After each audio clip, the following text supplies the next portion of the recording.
Welcome back students. हम animation की आज हम तीसरा लेक्चर लेंगे। Animation timing function. There are following timing functions. कौन कौन से हैं?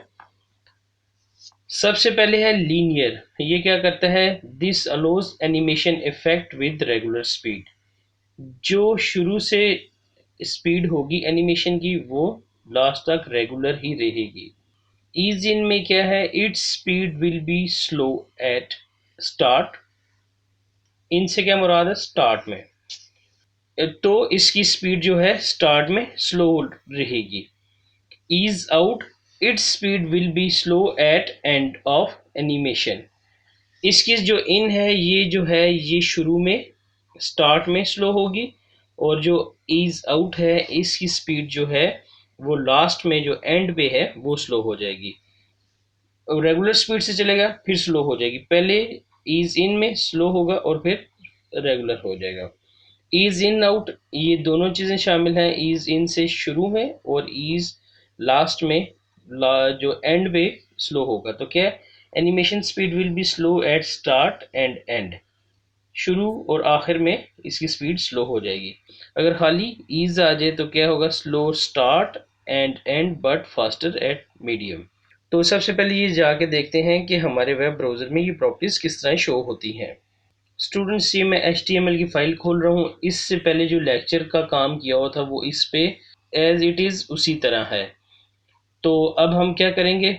इसको खोलेंगे ओपन विद नोटपैड। ये तो अब आपके लिए कोई काम नहीं रहा किस तरह ओपन करना है। तो हम इसको जो है तो ख़त्म करते हैं पोजीशन, और बाकी इनको भी अल्ट्रेशन वगैरह को ख़त्म करते हैं और इसको भी ख़त्म कर देते हैं। इसकी हमें ज़रूरत नहीं है। अब हम दो तरीक़ों से ये जो है हम चाह रहे हैं कि हम 5 डिव बनाएं और पांचों डिव में अलहदा से एनिमेशन टाइमिंग फंक्शन चलाएं।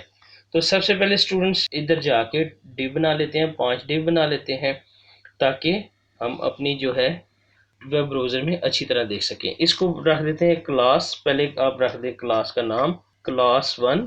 बस इसी डिव को अब उठाएं, कंट्रोल C। पहले linear, ease in, ease out, ease इन और आउट इकट्ठा और खाली ईज। तो ये क्लास 2 होगी हमारे पास, ये क्लास 3 होगी, और ये क्लास 4 एंड क्लास 5। तो ये मैंने 5 डिव बना लिए हैं। इन डिव को हम अगर कंट्रोल करना चाहें तो CSS पे कर सकते हैं। तो सबसे पहले ये इसको डॉट क्लास 1, ये हमारे पास क्लास 1 का डिव बन चुका है। और इसी को हो जो है कंट्रोल C करें, A to Z आप उठाएं। इसके साथ अगर बॉर्डर भी लगा दें तो ज़्यादा बेस्ट रहेगा। 2 पिक्सल सॉलिड ग्रीन।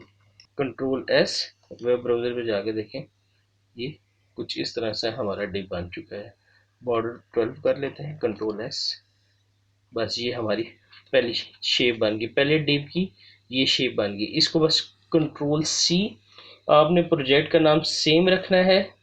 और प्रोजेक्ट का नाम सेम क्यों रखना है? क्योंकि जब ये की फ्रेम पे चलेगा तो हम बार बार प्रोजेक्ट का नाम चेंज नहीं करेंगे, सिर्फ जो प्रोजेक्ट का नाम होगा तो उसी से की फ्रेम चलाएंगे। तो मैं क्या चाह रहा हूँ कि ये जो है यहाँ से जब इधर तक स्पीड चले तो हमें पता लग जाए कि ये पहला डिव किस तरह चला, दूसरा किस तरह चला, तीसरा किस तरह चला, चौथा किस तरह चला और पांचवा किस तरह मूव हुआ। तो ये 5 डिव मैं इस तरह बना रहा हूँ कि ये div left to right move हो। तो इसके लिए हम रख लेते हैं कि फ्रॉम, यानी कि फ्रॉम शुरू से। तो फ्रॉम से क्या करेंगे कि ये लेफ्ट से 0 पिक्सल हो जाए।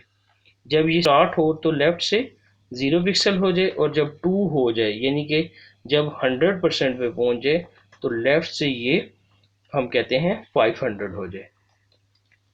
अगर स्टूडेंट्स इसकी कोडिंग की समझ नहीं लगी, अभी ये मैं क्या कर रहा हूँ इसकी समझ नहीं लगी, तो कोई बात नहीं, अभी 1 मिनट में आपको मुझे ये डिव बनाने दें। A to Z मैं आपको बता दूंगा कि ये किस तरह वर्क कर रही है प्रॉपर्टी। अब इसको पहले हमने उधर 5 क्लासें बनाई थी ना, 5 डिव, बस उसी को हम ले रहे हैं। डिव वही रहने दें, बस बैकग्राउंड चेंज कर लें, आप ब्लैक कर दें इसको। कंट्रोल S, इसी को कंट्रोल सी करें। 5 डिव बनाए थे, अभी सिर्फ डिव जितने हैं उन पे काम हो रहा है। कंट्रोल सी, इसको ब्लू कर दें, बॉर्डर एक ही रहने दें क्योंकि हम अपनी कोडिंग की बचत करेंगे। ये हमारे 3 डिव बन रहे हैं। इनके दरमियान ब्रेक टैग देना चाहें आप ब्रेक भी दे सकते हैं, लेकिन ये प्रॉपर डिव बन गया। इसका हम रख देते हैं ब्लू और इसको कर दें ग्रीन ही रहने दें। कंट्रोल एस, ये अब हम शेड में फ़र्क आ रहा है। तो कंट्रोल सी, कंट्रोल वी और control we, control S. Class 3 थी, ये स्टूडेंट क्लास 4 हो गई और ये लास्ट में क्लास 5 हो गई। ये हमने जो 5 डिव थे जितने भी थे, ये हमने 5 बना लिए, 1 2 3 4 5। बस आप इनका कलर चेंज करना चाहें तो कलर चेंज कर दें।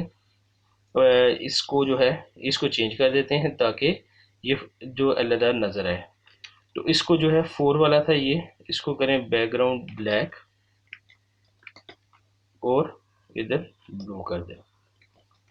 कंट्रोल एस करें, अब ये देखें ये चेंज हो गया। ये हमारे पास 5 डिव हैं। 5 डिव इस वजह से हमने बनाए हैं क्योंकि हमारे पास 5 टाइमिंग फंक्शन है। एनिमेशन टाइमिंग फंक्शन कितने हैं? 5 हैं।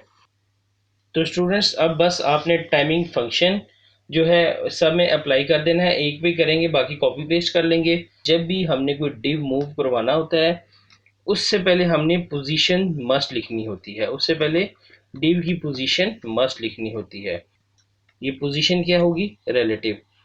जब भी हमने कोई ना कोई चीज़ मूव करवानी है, डिव टेक्स्ट है उसकी पोजीशन ज़रूर मेंशन करें कि वो टेक्स्ट या डिव कहाँ से मूव करेगा। रिलेटिव विद रिस्पेक्ट टू उसकी ऑन होती है। अब हमने क्या करना था? अब एनिमेशन और क्या करना है? टाइमिंग और साथ ही फंक्शन लगा देना है। एनिमेशन टाइमिंग फंक्शन हमें क्या पता है? पहले क्या है? लीनियर, पहला लीनियर है। कंट्रोल एस, बस इसी 2 प्रॉपर्टीज को उठाएं, कंट्रोल सी करें और आखिर में पेस्ट कर दें कंट्रोल वी। दूसरा क्या था? Ease in, ease dash in, और इसी को कंट्रोल वी करें। ईज आउट, रिलेटिव पोजीशन रहने दें, ease dash out. Control S करें और लास्ट में कंट्रोल वी करें, इसको करें ease dash in dash out. ये सेकंड लास्ट थी। अब लास्ट में करें आप इधर कंट्रोल वी और इधर आप करें ईज। स्टूडेंट्स मेरी कोशिश है कि मैं A to Z coding live करूं ताकि किसी भी स्टूडेंट्स को अगर सही समझ नहीं आ रही, जब वो खुद प्रैक्टिस करेगा तो कोई ना कोई चीज़ छूट जाती है। तो जब मैं live coding A to Z की होगी तो आप बाकायदा तौर पे हेल्प वीडियो से ले सकते हैं। तो स्टूडेंट्स अब हम कंट्रोल एस करें। अब सिर्फ हमने इसको रिफ्रेश करना है। तो सबसे पहले मैं आपको बताता चलूं कि ये किस तरह हो रहा है। हमने जो पहली थी वो इस डिव के अंदर लिख लेते तो ज़्यादा मुनासिब था। सबसे पहले लीनियर था, कांस्टेंट स्पीड से चलेगा। लीनियर कांस्टेंट स्पीड से, एक ही स्पीड से चल रहा है। इसके बाद हमने कहा था ease in, ease in slow start और फिर तेज़ हो जाएगा। इसके बाद तीसरे डिव पे आपने नज़र रखनी है। हमने कहा था ईज आउट, यानी कि एंड स्लो होना चाहिए। अब ये एंड इसका आके ये स्लो हो गया है। और जो है उसके बाद ease in out, slow start और फिर एंड स्लो, और लास्ट में ईज, ईज जो है slow start and but medium at the fast और एंड पे स्लो हो गया है। तो स्टूडेंट्स आई होप कि आपको ये एनिमेशन टाइमिंग फंक्शंस की प्रॉपर्टी A to Z समझ आ गई होगी और इसकी जो वैल्यूज़ हैं वो भी आपको पता लग गई होगी। तो स्टूडेंट्स काइंडली मेरे चैनल को सब्सक्राइब कर दें, वीडियो को लाइक कर दें और हो सके तो शेयर करें। मिलते हैं नेक्स्ट लेक्चर में।